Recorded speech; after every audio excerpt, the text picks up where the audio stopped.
Getting ready for bed after the awards ceremony, I felt somewhat disappointed.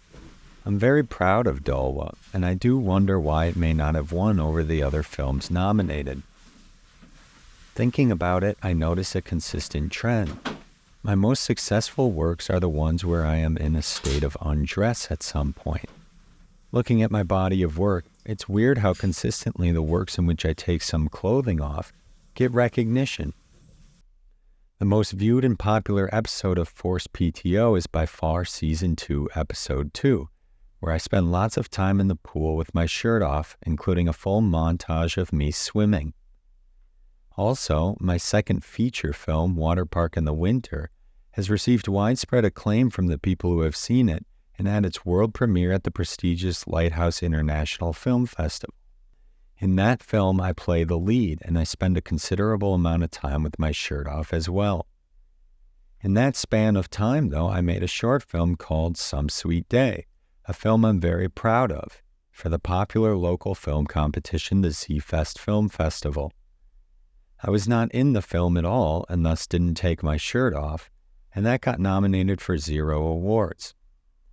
In Dolwa, I play a supporting role, but I remain clothed the whole time. Maybe that was the mistake. It's impossible to say, and I was just going to have to live with the results and face the new day tomorrow.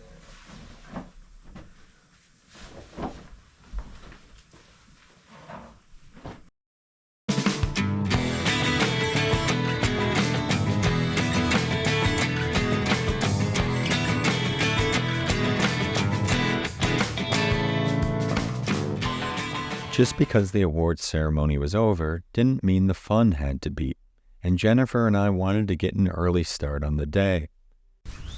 Oh, it's so nice out. Yeah.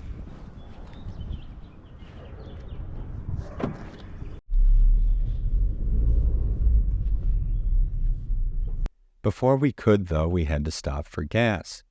Jennifer didn't seem happy about it being her turn to pay. I think it's your turn. It is. Being from different generations, I think Jennifer was used to the classic gentleman who treats his female companion by paying for everything. I am not a gentleman, and to many people's surprise, I can actually be kind of an asshole. I don't know. A couple people like me, so maybe there's some kind of charm there.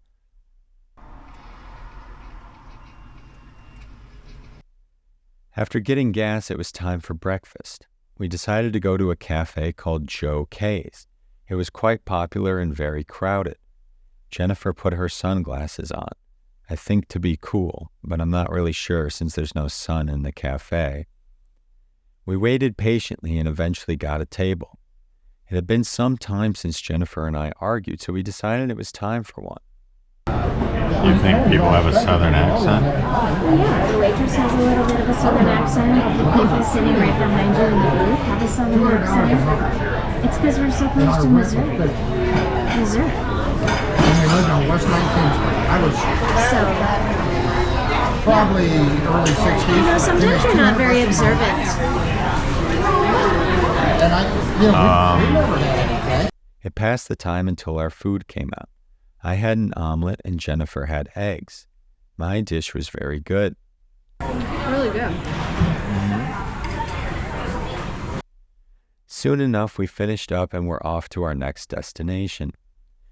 Though we had decided to explore the town we were staying in, Alton, Illinois, we felt the town had more to offer than just a crowded bar and an authentic Mexican restaurant. So we decided to take another look. We came across an American Oddities Museum. The museum had a lot of cool stuff from the Middle Ages, like the masks doctors used to wear during the Black Plague. Looking at the death toll of the Black Plague, it seems the masks were about as effective as the COVID ones.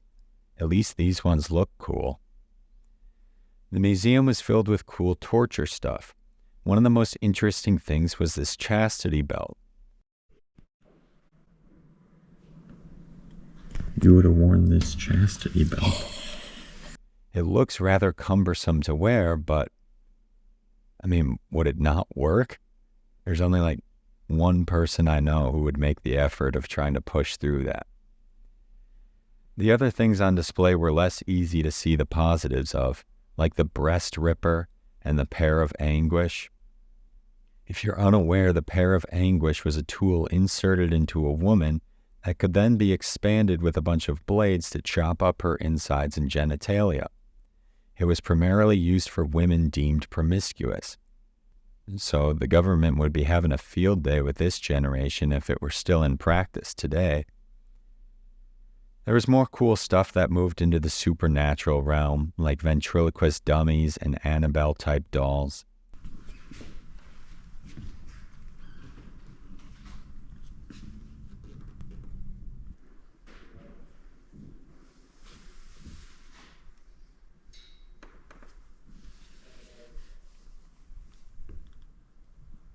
We ultimately came across some of the public humiliation devices, like the stocks and guillotine.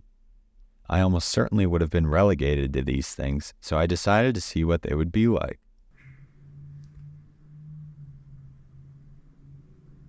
They weren't great, but having tomatoes thrown at you or getting your head cut off seems better than that pear thing.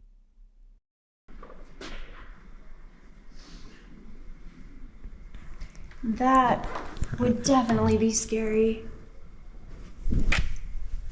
Is that scary? Mm-hmm. After seeing everything the museum had to offer, we took